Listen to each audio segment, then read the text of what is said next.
welcome back to Psychedelics Weekly with Joe and Kyle. How are you today, Kyle? Pretty good, Joe. How are you doing? Doing pretty good. Beautiful day. I think I just saw sleet today and thunder. Thunder sleet. Yeah, thunder sleet. It's really actually kind of enjoyable day despite that out here. So I guess let's dig in. Anything we got to talk about before we dig into these news items? I don't think so. Yeah, I think we just have some ads coming up, or they've already played. So yeah, no need to repeat. So yeah, let's dig in. The first one, pulling an article from Rolling Stone. It's ripped the world apart. David Bronner on how psychedelics could be a cure for capitalism by Jeremy Lindenfeld.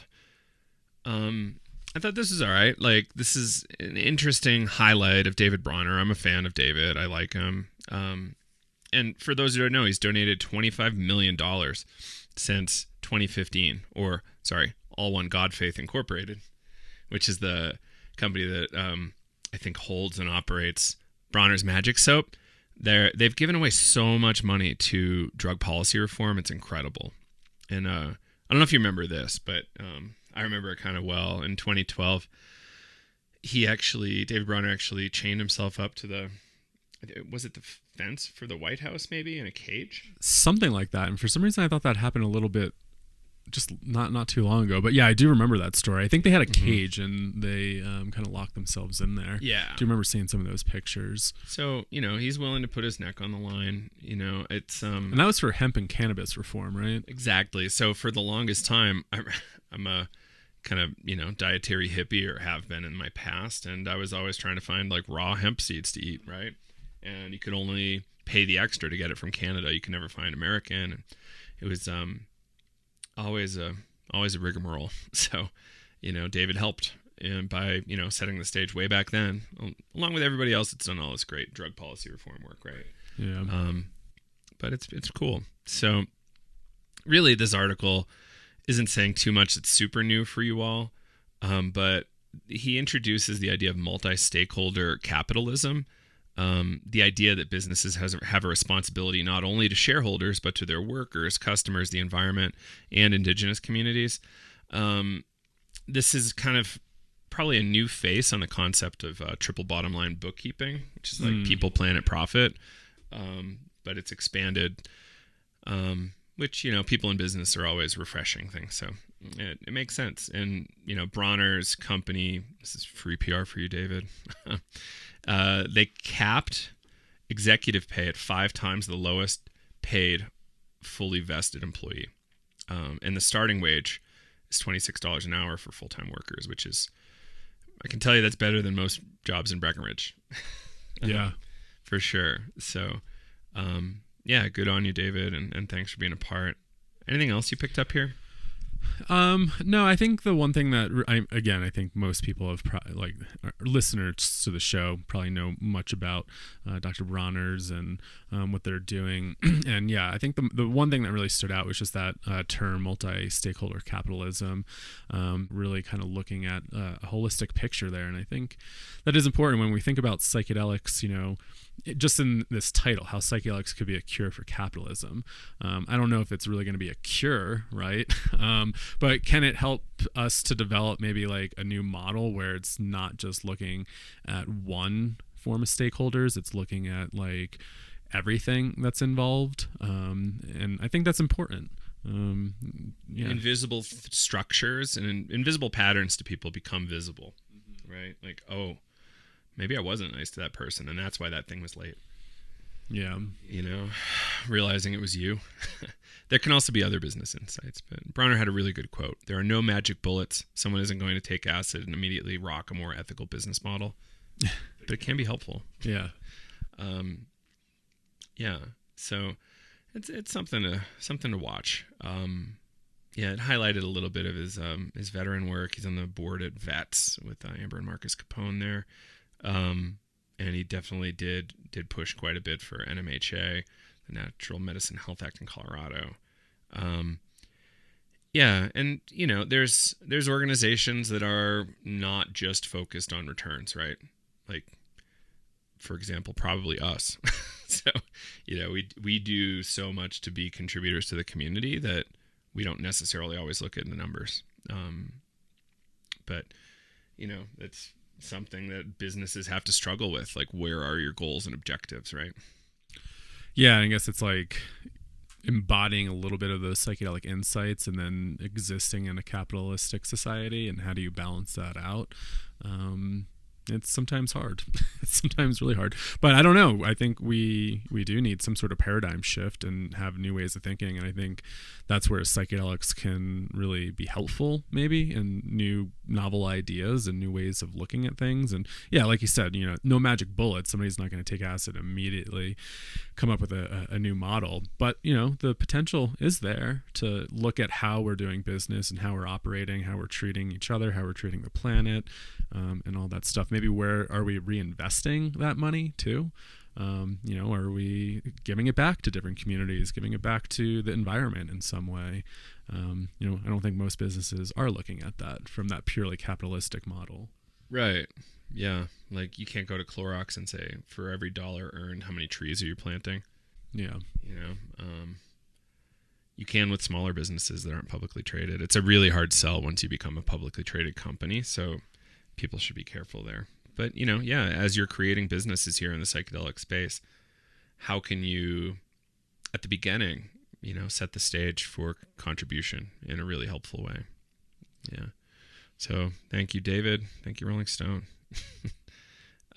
Next up, from Marijuana Moment again, Oregon approves nation's first psilocybin service center for adults to receive psychedelic treatment, by Kyle Yeager again. So the OHA, the Oregon Health Authority, licensed the first psilocybin service center, Epic Healing Eugene. Congrats, folks. And I know the media hasn't been easy, so keep your chin up and keep going, please, please, please, please. I promise we'll share a hug later. All 4 license types are now officially approved. So service centers, manufacturing licenses, testing labs, and facilitators. It's pretty good.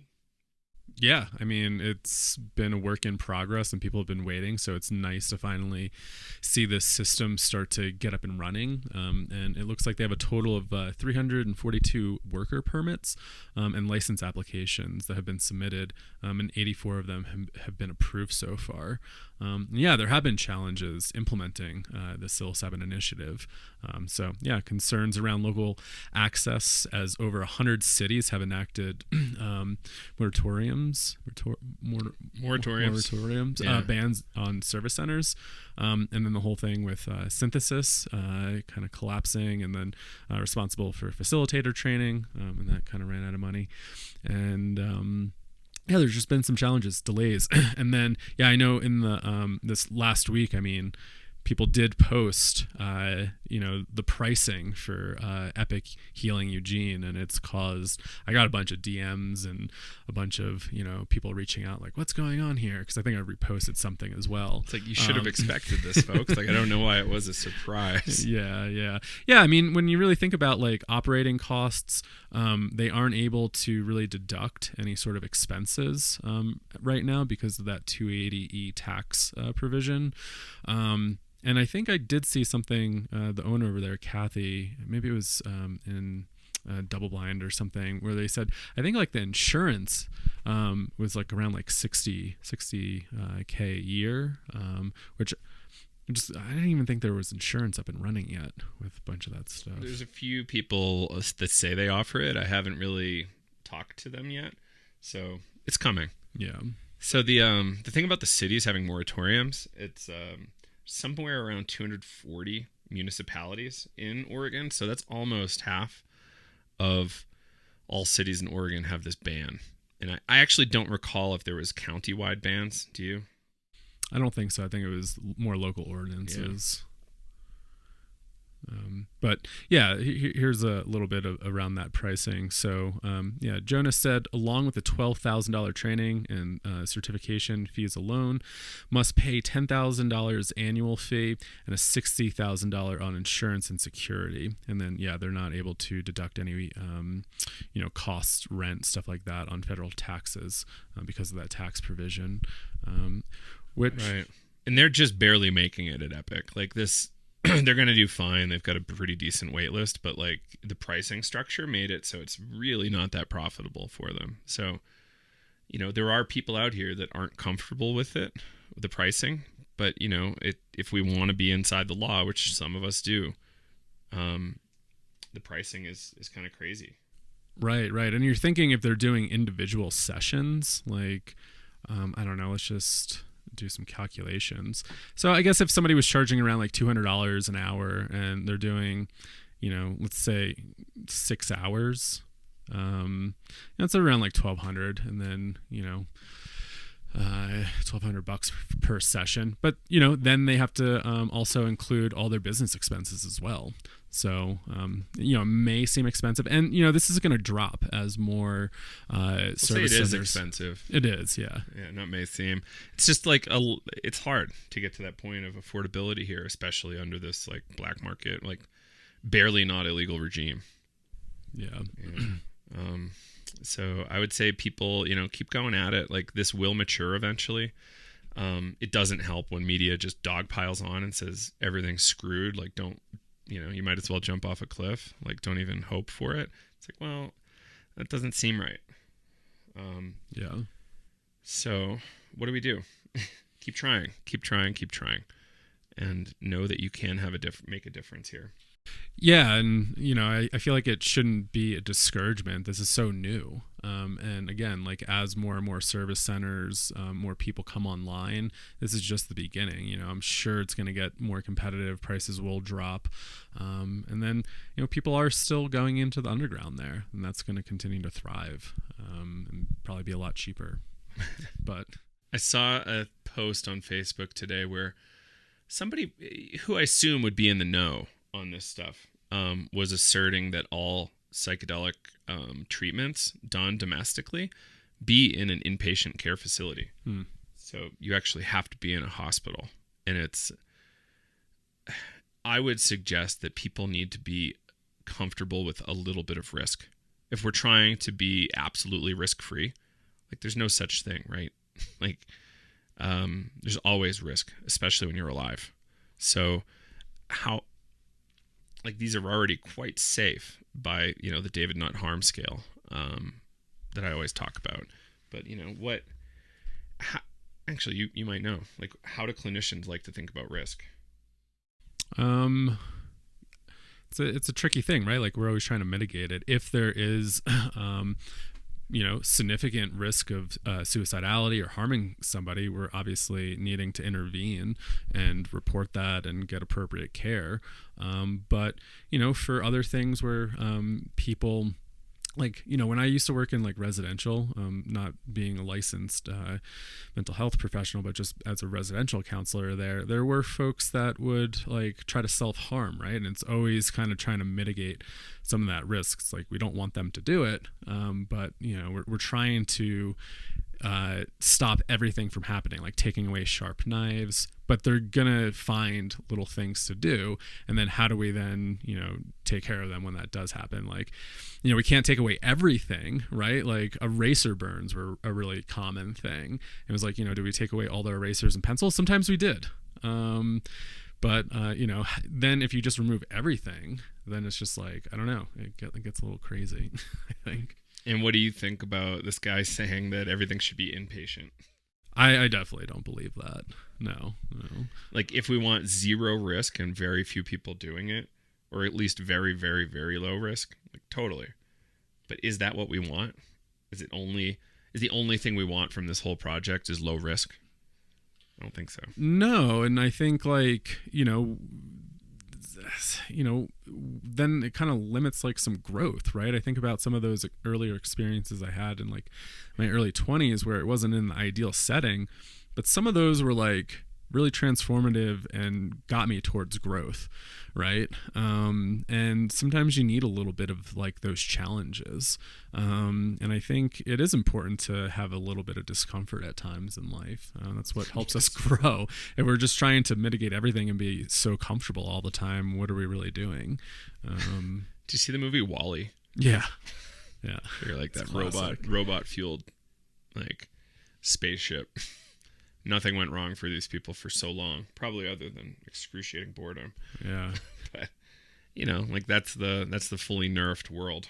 Like, do we really want a fully nerfed world? Like, I think we need to bump our knee a few times. And I mean, if we're talking about like physical harm and risk, I mean, like, just look at all the injuries and dumb shit that happen when you drink alcohol. On my way over to Breckenridge like 2 days ago, I saw a car flipped over into the trees, all mangled up. Oh yeah, and that really shook me. I was like, what happened there? So many different things. So disaffected. it's like, yeah, they might have made it. Jeez. That was a sight to see, and it's like, whoa. And so this morning, I didn't even get a chance to tell you yet, there was a very large moose right here, like a foot from the window. And like, anytime I go outside, there's risk. Like, I could see a moose. I could choose to live somewhere where there's not moose, but I feel like it's worth the risk. So I think people should be informed of the risk profiles. Totally. I'm not saying we should lie about risk. I'm just saying we should be really clear and really specific about risk profiles of these things, especially when we're taking money to do it. Mm-hmm. Right? So, yeah, I just think that guy's a little far out. Like, well, it's just going to make it so expensive if it was in that, and then if organ's expensive, that's going to be way expensive. Like, right? It's so expensive to go in the hospital for anything. Like, well, it was interesting when I worked at that place with early episode psychosis, right? So like, somebody has a break like that, they get hospitalized, it's so much money. And one of the selling points, I believe, to creating that program was going to the state and saying, we have this cost-effective program that's going to save tons of money, and here's an alternative to the way that we treat people that are having early episodes. And that was kind of radical because it was like a peer support model. We did have like a nurse and psychiatrist on staff, but it wasn't staffed by mental health professionals. So here's a really extreme mental health disorder that, like, typically people are getting hospitalized or getting medicated, and they created this totally new program where it was like, we're creating a safe space for these people to process their experience. And yeah, there was definitely some risks to it, right? I definitely saw some really intense stuff here and there, but it was like trying to create a new model where we're also honoring the human experience. And that was, I think, really, really important. And it was giving person kind of agency and an option of, oh, I actually don't want to be in the hospital and be medicated. I was just traumatized by all that. Can I try this new model? And some people did really well. There are other people that really needed a higher level of care. And I think that is really important to have these alternatives for people to kind of have their own judgment around how they want treatment. Do we want to further disempower people, or do we want to continue to empower people? Right. Janis Joplin line came to mind here. I just want to feel as much as I can. Oh gosh, pop-ups. It's what soul is all about. I just want to feel as much as I can. It's what soul is all about. Janis Joplin. So sometimes it adds color, right? Like, without sadness, would we have B.B. King, Billie Holiday, like all these really amazing blues singers, like painting, actors, movies, like, that really interesting character. If they didn't have that pain, that person in your life that's fascinating, but if they didn't have that pain, would they have made it there? It's big questions. And do we want to protect everybody from every negative feeling? I don't think so. Saving Normal has a lot to say about that. Everybody should read Saving Normal, please. Well, and I think about that just from like a little bit of a somatic perspective of like, if we're constantly not trying to get activated, and we're trying to just remove all triggers, then it doesn't give us an opportunity to actually work with that and like understand our nervous system. And I think sometimes, yes, like obviously there's some things we want to mitigate and like, keep away from, especially if it's like a really, really, really big trigger, you need to really titrate that. But to try to get rid of it all and never feel that, I think that like also is not good for your nervous system, because you need little bits of that to probably dulls it, right? Dulls your perception of things. And like, if you're not exercising it, how would you ever know? Right. Yeah, I think sitting in a little bit of that discomfort is really important, because then you learn how to regulate. You go, oh, this is a feeling.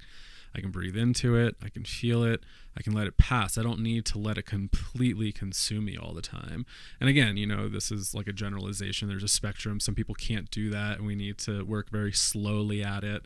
And yeah, maybe you do need to remove a lot of those triggers for a moment. But I think you do need to feel some of that stuff, right? It's like that saying, you need to feel it to heal it. And if we're constantly pushing it away and trying to ignore it and not face it, I think that's when it ggets worse. And there's a psychiatrist I worked with a number of years ago, and she said, I don't get mad, I grow tumors.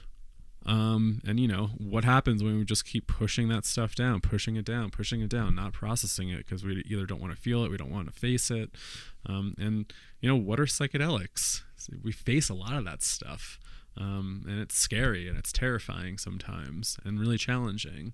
But, most people come out of those and say, wow, that was really healing. Like, that was really challenging, but, they were able to have some sort of resolution by facing some of those challenges. Yeah, absolutely. So, next I'm going to do a quick tangent. Cool. Of course. So a friend of mine who's a kind of psychedelic chemist, and not the one you're thinking of, he just had an overdose. He actually OD'd and died. Oh my God! We sorry lost. to hear that. Thank you. I didn't get a chance to tell you yet. So he, battling with opiate addiction for years and years. Brilliant person, really, really fun, and so it goes to show that even if you're in this community and scene, people can still die from drug use and inappropriate drug use, and maybe unintelligence, the better word. We were trying to get him into some sort of treatment program, like a BOGA or something, but it just would never trick. I transparency, I didn't do too much to try to help him. Some friends were really trying to help him, and yeah, I won't name him on the show, but yeah, it's unfortunate. And he had worked at a number of big psychedelic companies in the past. And wow. So just going to show this thing does hit home. Kyle shared about how many people he's lost in the past from his hometown. I disconnected from my hometown too early to really know how many people I would have lost in my demo. But I know where I used to own a home in Massachusetts, lots of people are gone in that town. And this is why we regularly bring up the drug war, in part. The human cost of the drug war is extraordinary. So I just wanted to let people know that we really just can't drop the ball on this. And that's one of the reasons I put up some stuff recently on Twitter about cognitive liberty, ending the drug war and stuff. And even somebody from MAPS got on my page and started saying some shit to me about thanks for letting us know, in a snarky way. Thanks for letting us know your priorities are letting drug offenders out of jail instead of helping people get the medicine they need. I'm it's a both and, man. This is not a one way or the other. And it just blows my mind that people can't get this. Yeah. That we have to do all of it at the same time. Otherwise, what is it worth? Yeah, cool. We've fixed 500 people over there, but 3,000 people just died from heroin over here. It's what do we do? It's a really great point. And I'm happy to have that convo with people. Yeah. And I mean, that's why we keep always bringing up the war on drugs, right? It's just having such a huge impact on people. And when it hits close to home like that, you go, what's going on here, right? Is that contaminated heroin? Could have any sort of harm reduction help, safe supply help? Odds are, yeah, but it's hard to know, right? And right. we'll get into that with the Vice article later. Is it the case that what people are buying is what they're using? And the article covers that a little bit. But before we get there, let's jump into this. This one's a little more cheery. Technology, and I really hope everybody that knew him heals quickly from this. It's not fun losing somebody. So by technologynetworks.com, consuming psychedelics temporarily improves man's color blindness. By Ruari Mackenzie. Yeah, it's pretty close, I hope. So this is a case study from Drug Science, Policy, and Law, a journal. It's one person. Did you take anything from this one? N of one, yeah. One case study. It's one published case report. I mean, I thought it was interesting that their color blindness got better for 4 months, and then started to dip a little bit more. And then it kind of went back down to color blindness after a while. But I just found it to be interesting that they had this experience after ingesting 5 grams of mushrooms, and kind of wondering like what's going on there, right? Because color blindness is a condition from birth and caused by a gene mutation. So like, psychedelics probably aren't changing, this gene expression or this mutation. And like, so yeah, what's going on there? I find that to be really fascinating. Like, and they use this, what is it, Ishihara test? That's that classic one that I think we've all seen. Yeah, so 21 plates with different sized circles and colors. So normal vision, the score is 17 and higher, and color blindness is below 17. So after this 35-year-old man ingested that, his scores, well, I guess initially his scores was 15. And then after the mushrooms, it increased to 15 after 12 hours, 18 after 24 hours, 19 after 8 days, and then it was still 18 after 4 months. So that's pretty interesting. But then I believe it did go back down to 16 after a little bit. So, like, obviously this has to do with rods and cones, and like this is a congenital thing that happens on the X chromosome, I think, and so we're taking your body's taking instructions from your genes on how to do things, and there's a bad instruction there. Therefore, one of your cones could be defective, and therefore you could have issues with this stuff. I wonder, like, I love to go speculative sci-fi, of course. So I'm like, if we could do genetic editing and trim that one and clean that one up on people, would then cones grow back appropriately? It appears as though rods and cones are like neurons, or kind of photoreceptor, and they can regenerate. And some labs, I'm on an article here from University of Louisville, researchers discover procedure to regenerate dormant cone cells, potentially to improve vision in retinitis pigmentosa. So, that it doesn't mean like create new ones, but if there was a way to create new ones, perhaps neurogenesis or something like that, maybe we could like inject locally some sort of neurogenic agent, and it's copying the new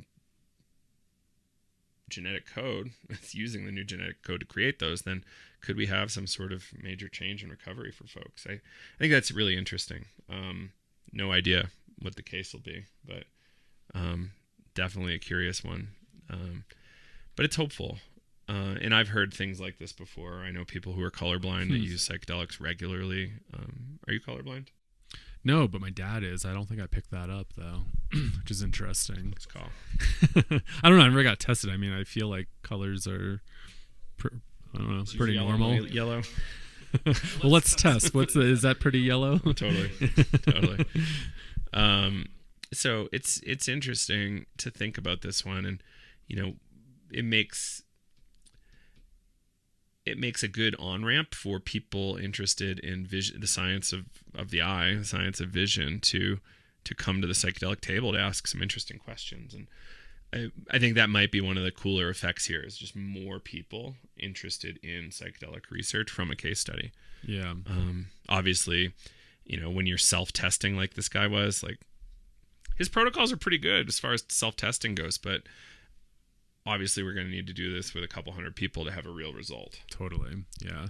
N of one, but it does, I think, like, just create a little bit of curiosity of like where people can do research. And I think that's interesting when people do kind of report this stuff. It gives us more data on like maybe where to explore. Mm-hmm. Yeah. So this article was published on May 2, and again in Drug Science, Policy, and Law, open access link. You'll find that in the show notes if you want to get the article. And it looks like Peter Hendricks was in on this one, and a few others, Brian Bennett, Noah Weil Sweat. So good stuff, guys. Nice work. Yeah. And it also got me when I was reading that. We just had Dr. Matt Johnson on Vital, and we were just talking about research and everything, but just talking about the risks of psychedelics, and he just briefly brought up HPPD. And so when I'm reading this about vision, I'm also wondering, like, how do psychedelics really affect the kind of like the visual system, and like why do some people end up getting HPPD while others don't? And obviously, most of it is in recreational LSD use or celebratory LSD use. Alleged LSD. Yeah, exactly. We don't always know. Yeah, it doesn't happen in clinic, and it seems to only happen in younger people, which is fascinating too. Yeah. It would be really cool if you, Courtwing, and like maybe one or two other people with like a really good knack on vision could have that conversation. I think the HPPD crowd is definitely, for those who don't know, HPPD is when you have a session and visual distortion can last for a long time after you've consumed hallucination perception disorder. Persistent perceptual disorder. Yeah, so one of the worst acronyms for me, but it's a fascinating one, and people in many cases have had this for decades with no relief. So how do we help them and support them? The more of this that happens, the more of those people make it to major news to say psychedelics are super dangerous, the worse off our movement is. I remember Dr. Torsten Passy, I think you chatted with him. He thought it was some sort of trauma response. Like, I think it's a dysregulated nervous system in a couple circuits. And I think there's ways to sort that out. I remember we were going to look at that with one of our friends here at a clinic and run a trial. We actually even had the IRB lined up. So just never pulled the trigger on it. I wish we did. That would have been a really cool research experiment. You and I love being busier and busier. But it's a big deal. So I'm hopeful that, this vision topic bleeds into HPPD work, and more people are interested in working on that. Mm-hmm. We think we and our friends have a way to treat it, but we need to test that before we can like really spread that word, right? Yeah, because it's dismissed a lot, but you go into different forums and people are really struggling. Really bad. And, it feels weird to just dismiss it and say it's not real because we don't really know what it is. But yeah, there's definitely lots of people that are struggling with it, and, like to hear them, it's yeah. And you've had the experience yourself. I've had, yeah. When I was younger, I really struggled with it. And for me, like, I really resonate with that trauma response theory of like, I was probably dealing with a lot of my near-death experience stuff, all kind of the trauma that I went through. And then that non-specific amplifier activating all this stuff, I'm not processing it, and it just kind of continued. So theoretically, how I can view it from my own experience. How to get into the processing mode. Yeah. Maybe that's the actual question here. All right, next up, from High Times, recreational weed now legal in Delaware by A.J. Harrington. This is published on April 25. I thought this one was pretty funny and like kind of weird in that you actually got good quotes from politicians who were not about it. Yeah. Yeah, the Governor John Carney was not about it, but he went into effect. And there were some good quotes in there just about how some folks were just really appreciative that even though he was in opposition of it, it still went through, which, is hopeful of like kind of listening to the voters and listening to folks. So, there's two bills that just got passed. The House Bill 1, which removes all penalties for possession of personal use of marijuana, and then HB 2 creates a regulatory framework for cultivation, sale, and possession of marijuana. So Delaware becomes the 22nd state to legalize cannabis. Nice work, Delaware. Yeah. And a quote from Representative Ed Osensky. He sponsored both bills. He says, "We know that more than 60% of Delawareans support the legalization of marijuana for adult recreational use, and more than 2/3 of the General Assembly agreed." So solid stuff. One thing that I picked up on here, that these are HB1 and HB2. which means that it was probably an interesting priority, or they had been working on it for a long time. I would assume there was a lot of other House bills this year that they were working on. And it's just excellent to see this happen. So let's hope federal policy kicks in sooner than they're able to implement. And I think it's going to solve a lot of our problems. I keep seeing speculation that pharma is going to come in and have some sort of big play. Have you seen anything like this? I have not. What have you been hearing? There's this really good, edgy, Instagram account called like The Blacklist, I think. And they do a lot of fear, uncertainty, doubt regularly. I like them because they critique law enforcement regularly, but it was this kind of like cartoon here. Will there be a future for cannabis in big pharma's monopoly? ? And it's like hippies talking to the suits, like narcs, dealers. So one guy's like asking if they're narcs to the other guy, and he says no, they're dealers. So it's just like, who are these folks, and are they going to play ball? And why this is relevant to the psychedelic conversation is in part because a lot of people want to have safe supply of psychedelics, and if we don't have that, people can still continue to get hurt. And we're even going to see this in biotech, right? Like, is biotech going to dominate this and just be like for profit maximization? There's a chance. There's still a really good chance. I think some of them will. Some of them won't. So, pick the friends you want.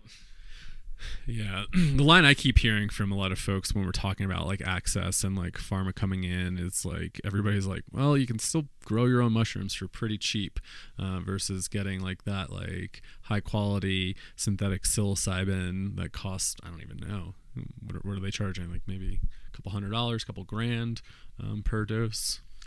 Yeah, exactly. And how is that going to work? That's something that came up in the conference. We should talk about the conference in a minute. But say Compass comes out, their whole protocol costs what? It's somewhere between $15,000 to $40,000. I have no idea what the number is, guys. I'm just giving you a range. It's likely to be inside that range for the protocol. How can that protocol compete with mushrooms you can grow at home and a few friends? It's a tough one. It's a really tough one. So I think to hedge against, like, if you were going to be supportive of people, you and your friends might just start a psychedelic book club and start doing trainings together and learn as much as you can. Start a spore library, things like that. I am pro-clinical. I just like clinical is going to have limitations. People are going to need it, right? Like and I just keep saying, and I know you probably said a bunch of times too, it's like we need a diverse ecosystem. And it's like we're going to need services that are very medical, very clinical for some folks. For some other people, they're going to want kind of like group ceremonies. They're going to want to be able to take it with their friends, right? And again, like being really honest with yourself. How did you get involved? Was it in a clinical setting? Did you have a therapist with you? Making a hypothesis here. Most people probably is not the case. And were you okay?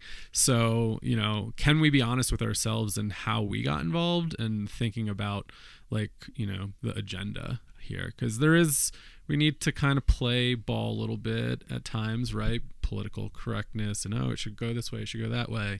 But like if you're really being honest with yourself, how'd you get involved? And do you believe how you got involved should other people have the same access?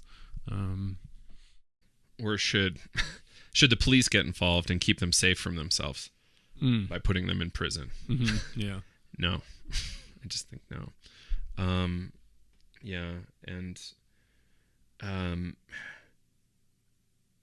Let's go into the conference because I can't hesitate now. There's this guy Jeff Singer there. He's a fellow, I think, at the Cato Institute, which is a libertarian think tank, and he had so much interesting storytelling to share with us. And the one that really shook me a lot was the idea of, and I think I intuitively knew this, like the idea that a lot of these organizations like the AMA or like licensing boards, they're not to protect consumers. They're to protect the people who are members. They're, how do we protect our own? We start a guild, and then we put up rules to keep people out. And one story he told was all sorts of medical schools at a certain point, I think it was in the 40s, 50s, 60s, something like that. Medical schools eventually became under scrutiny by the AMA to say, okay, we're going to certify schools now. And you're going to get shut down if we find you're not able to be certified. And there were 7 black specific medical schools at the time in the country, because it was really hard for black folks to get into medical school run by white people. Makes sense given American history. And after the AMA put this in, only 2 schools remained out of those 7. And there was some rules put in place where women started leaving the practice of medicine for a good portion of time. Women were leading medicine domestically, it sounded like. And to me, it's like a protectionist racket. And that's kind of the language he was using. Like it's a cabal. It's a cartel that gets to tell you what the rules are. Wouldn't it be more intelligent if it was like a consumer group to say, hey, we're actually going to hire doctors to help us make a framework to keep us safe? Yeah.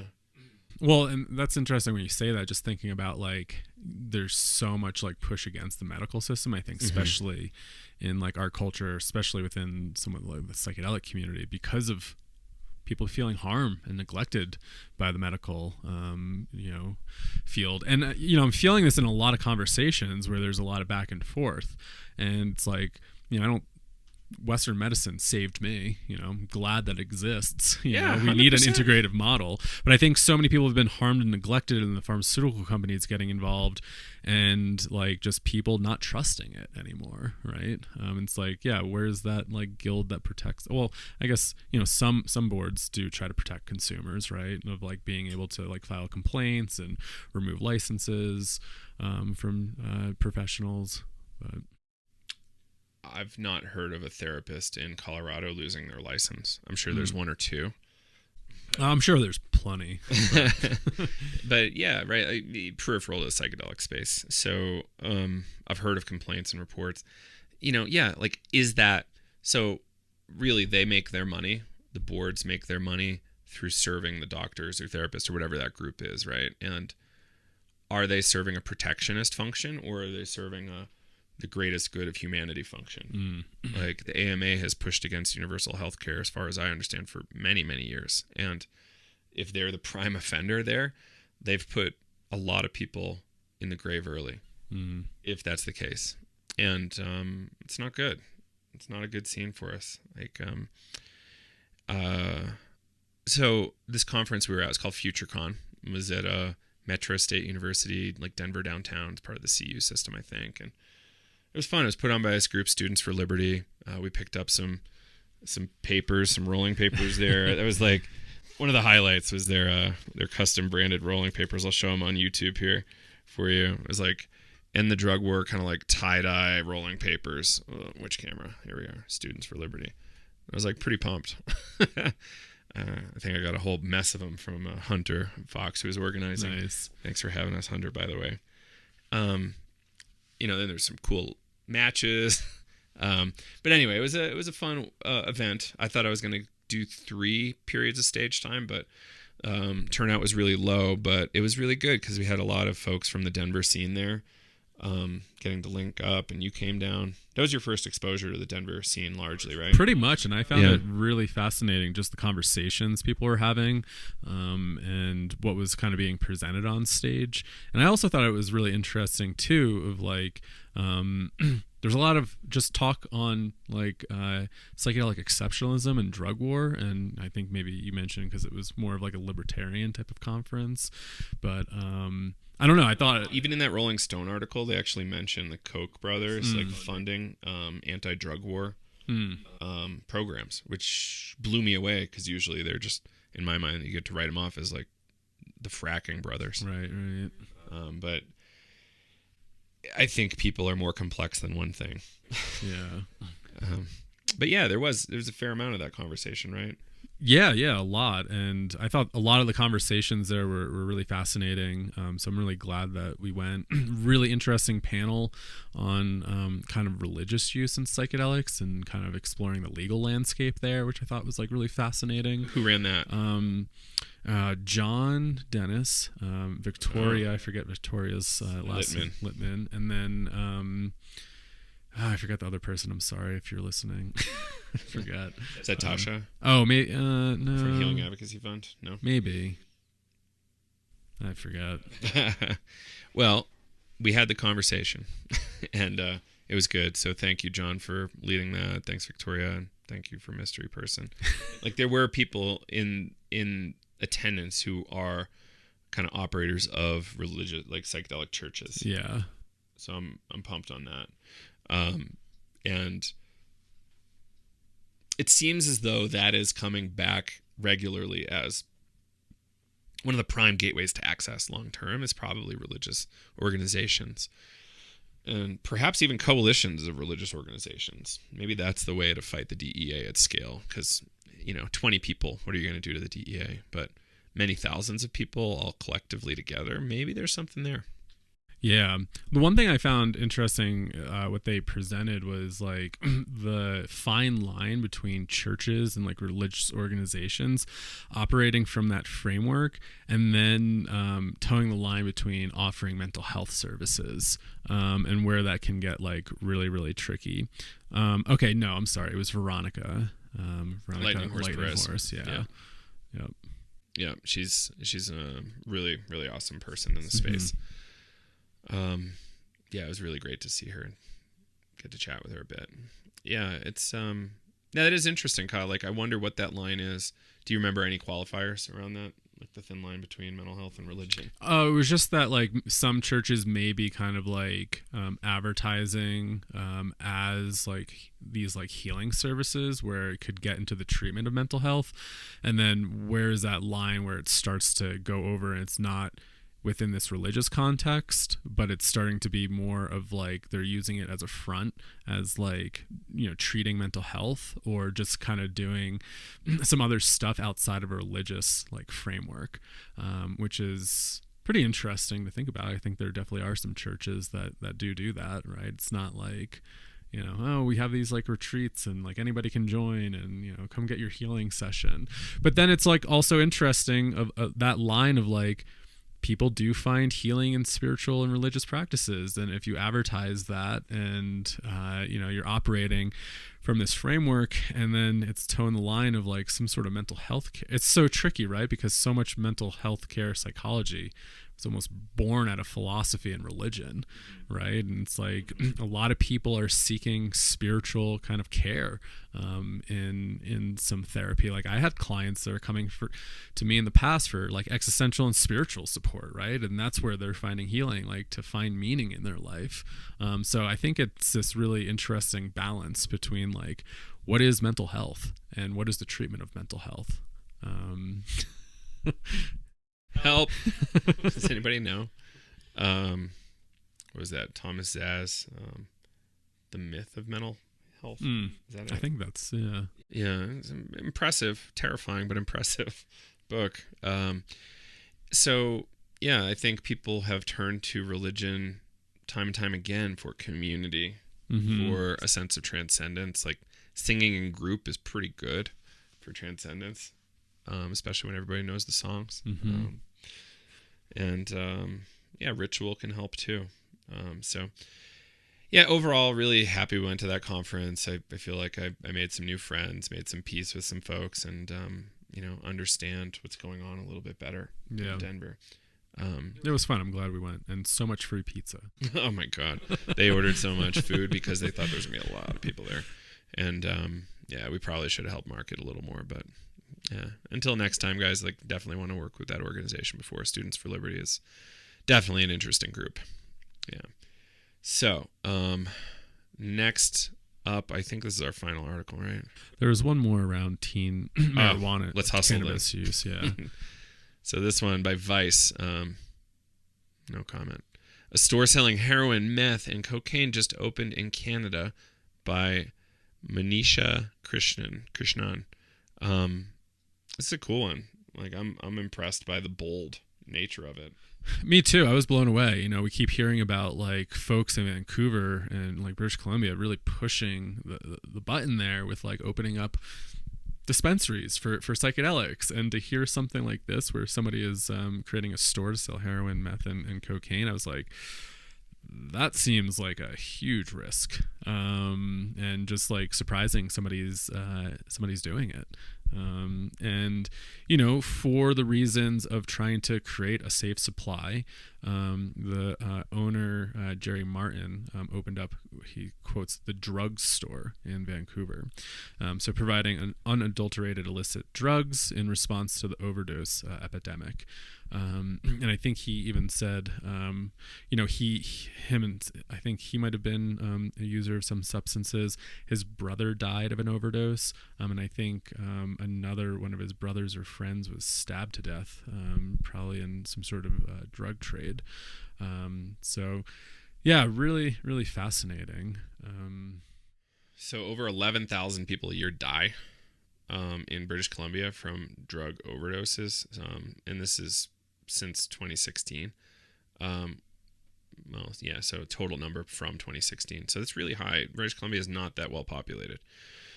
Yeah, I was looking at the numbers yesterday. I think last year Breckenridge lost 10 total to opioid overdoses. Not great. That could have been a full county number here. Yeah, definitely a bummer. But yeah, he's like, how do we solve this problem? The government's not going to stop these deaths. They did a decent job, you know, with the decrim in terms of like the police being out of that zone. But they haven't like done the active part to help, right? Which is getting them clean known quantities. I remember an article about a number of women actually going out and distributing clean heroin to people in these, you know, really down and out neighborhoods. You know, taking their street heroin and giving them clean heroin that probably doesn't have fentanyl in it. And this article kind of suggested that most people are actively using fentanyl instead of heroin, mainly because there could be a supply issue. Like there just might not be enough clean heroin in the environment for people to have that. So just economic, like the iron law prohibition again, coming in and saying, oh, the laws are high, like the consequences are high, we're going to make a more potent thing. So our odds are better of this getting through the border or whatever it is, right? Yeah. So yeah, I'm excited because there's, you know, more people will have clean drugs, and that should result in less harm. Major harm reduction step, but legal consequences are high here. He could be life in prison, I think. His attorney and him have a plan, according to the article, about doing a constitutional challenge, which is a big deal. I would love to know like some of the details there. So it says here in our notes, a constitutional challenge is a legal process in which someone argues that a specific law or government action violates the Constitution, typically because it infringes on the protected rights and freedoms outlined in the Constitution. I don't know anything about Canadian constitutional law. I do know it doesn't always go great in America. Yeah. When you try to make those arguments. Yeah, they're looking at Section 7 of the Charter of Rights and Freedoms. So he said he would allege that the laws that prevent a safe supply and result in a death by poisoning contravene Section 7 of the Charter of Rights and Freedoms must be struck down. Under Section 7 of the Charter, which was used to strike down medical cannabis restrictions, Canadians have, quote, the right to life, liberty, and security of the person, and the right not to be deprived thereof, except in accordance within the principles of fundamental justice. And in Canada, a maximum penalty for selling Schedule 1 and 2 is life in prison. So... yeah, that is definitely a risk. But, you know, yeah, as I'm just going to confirm, it was his stepbrother. So, he moved to open the store when his stepbrother, Gord Rennie, died of an overdose last year, who was addicted to benzo dope, a deadly cocktail of fentanyl and an ultra-potent benzo. I could see why that's attractive. So a couple quotes we'll read and we can move to the next one here. While small, safe supply programs for opioid users exist, providing people with pharmaceutical-grade heroin and fentanyl as an alternative to street drugs, harm reduction advocates argue they're not widespread enough. They also don't cover drugs like cocaine and meth, right? As far as I can tell, some of the biggest issues coming from methamphetamine, outside of the cardiac issues and the way it's manufactured in underground capacity, users aren't getting Walter White methamphetamine, right? They're getting like often battery acid methamphetamine, like really kind of low grade substance, and cocaine, like the amount of times it's touched as it goes through the distribution pipeline is crazy. And it's very unlikely what people are buying is substantially cocaine. Won't go too far there, but people need clean drugs in order to keep themselves safe and keep their stuff in order. And Karen Ward, a Vancouver-based independent drug policy analyst, said the store is an inevitable result of the government doing nothing in terms of setting up a widely accessible, safe supply of all drugs. Yeah, that's what I've been saying. Yeah, and as you were mentioning that, it just got me thinking around. Yeah, there's definitely those potential harms with these types of substances, but with like just the contamination and adulterants that flood the market, like I just think about the safety of, again, like thinking about those folks in my town that died. It's like, okay, would they still have been alive if they had a safe supply?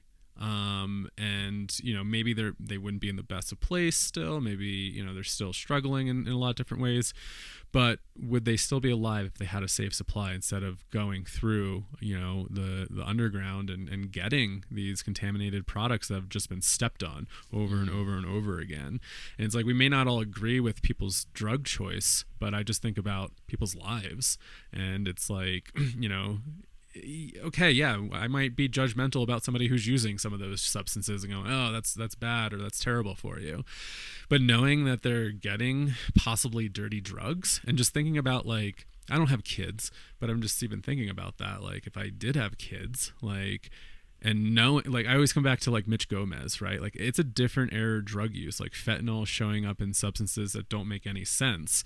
And when I did work with like teenagers and residential stuff, residential programs, I would ask, like, have you ever tested your substances? And thinking about, kids getting involved in substances, it's like a rite of passage. And not to say that, people should be selling drugs to teenagers. I'm not saying that at all. But just thinking about a safe supply, and thinking like, yeah, like I had friends that are constantly using these substances. And it's like every time it was like roulette.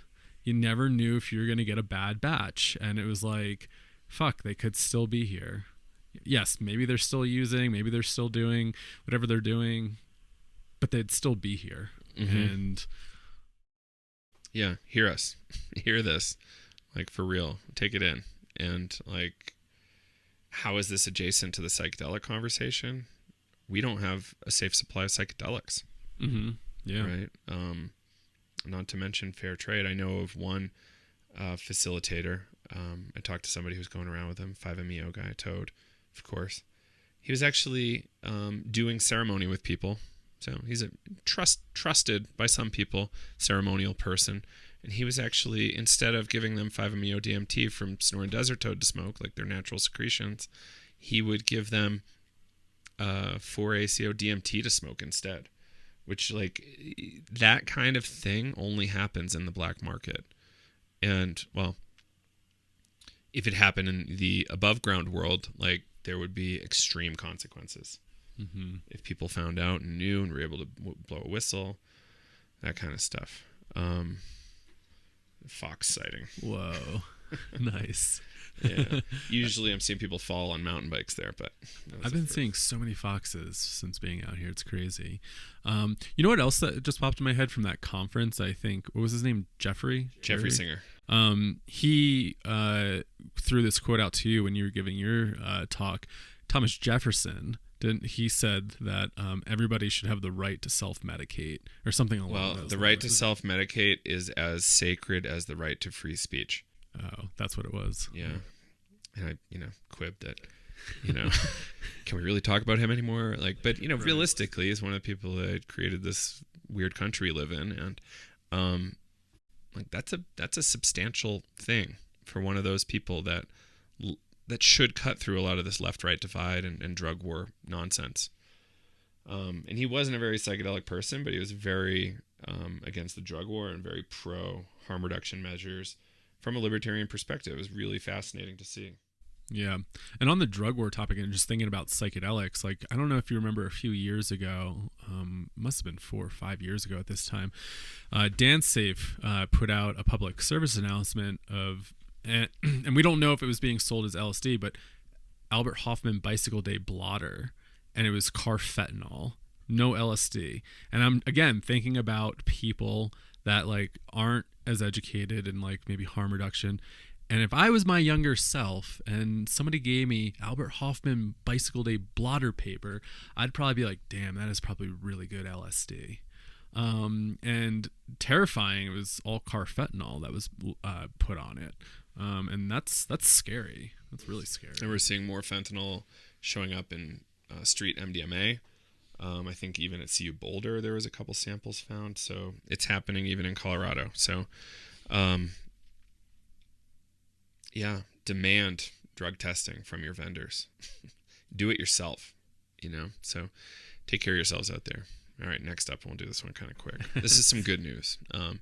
Teen marijuana use has been declining since legal dispensaries started opening. This is a federal CDC study. Again, Kyle Yeager. Thank you, Kyle, for Marijuana Moment. So the CDC's Youth Risk Behavior Survey shows decline in high school students' marijuana use over the past decade, contradicting the argument that legalization for adults would increase teen usage. Social isolation during the pandemic might have contributed to the outcome. Any takeaways on this one? Well, I'm just glad that we we brought this up because we were talking about this a few weeks ago and we didn't have any data, or not offhand, and we didn't do a quick search. So I'm glad that we found this article to kind of follow up on that conversation. And yeah, I mean, I find that to be interesting that, current lifetime cannabis use has decreased. So in 2000, high school students who reported using marijuana at least once in the last 30 days. So in 2019, it was 21.7, 2013, 23.4, and 2021, 15.8. And yeah, multiple times throughout this article, it was really kind of lending that the pandemic and COVID probably influenced the drop-in numbers.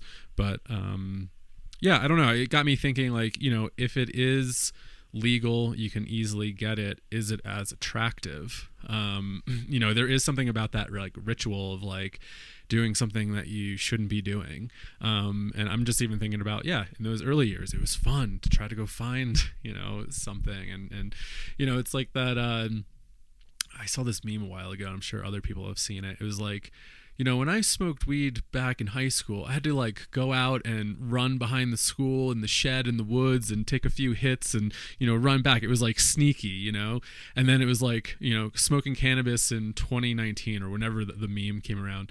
Fuck it. I'll just hit my vape pen in Walmart or something like that. Right. It's become so kind of normalized in a sense where people can do that in some way. And it's is it as sexy to kind of go do that when it's so readily available? Mm-hmm. Yeah.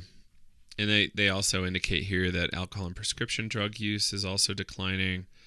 2021 figure for this is 15.8% of high school students reported using cannabis at least once in the last 30 days. That's pretty good. Quote from the article here: the overall trend conflicts with one of the most common prohibitionist arguments against marijuana legalization, despite their claims that legalizing cannabis for adults would drive up teen usage. Studies and surveys, including those conducted and funded by the federal government, have repeatedly shown otherwise. So just kind of furthering this argument that it's not the case that legalization is going to be the end of the world. Mm-hmm. Yeah. In fact, in Jamaica, how many Jamaicans are using mushrooms? How many None. people in the Netherlands are using truffles? Like very few. And I think we need to just rejigger that argument and let's start making some progress here, folks. Help more people, harm less people. I'm not trying to endorse the way cannabis has been rolled out. Made some really great arguments and learned some great stuff at this conference over the weekend. We'll get into that later. Cost parity relative to harm with alcohol for taxation. Right. Would be really smart. Anyway, I think that's it for now. Anything else you want to throw in here? No, I think we're over. So thank you everybody for listening and tuning in on this episode. Yeah, we'll see you next time, everybody. Psychedelics Day signing off. See you next time.